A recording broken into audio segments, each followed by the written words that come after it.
காரப்பங்காடு சுவாமியை தேவரீர் சேவித்தது அவசியம் சேவிச்சிருக்கேன். கொஞ்சம் கொஞ்சம் காலக்ஷேபங்களும் கேட்டிருக்கேன்.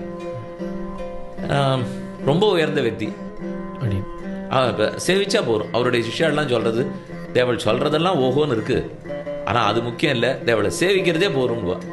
ஏதோ ஒரு புகைப்படம் பார்த்த மாதிரி ஞாபகம் சுவாமி. தேவரீர் ஏதோ சாதிக்கிற மாதிரி, சுவாமி பக்கத்தில் இருக்கிற மாதிரி ஏதோ அந்த அவர் சுவாமி சொல்லிட்டு இருந்தார்.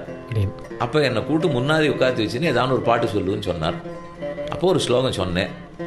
அந்த புகைப்படம் எடுத்து ஏதோ ஒரு மாச சஞ்சிகையில் அப்போ போடப்பட்டது.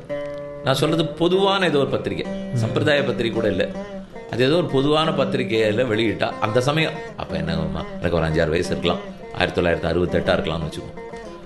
அதுலேயே நீங்கள் அவர் முகத்தை பார்த்தா கூட அவ்வளவு கனிவு தெரியும் அவர் முகத்தில்.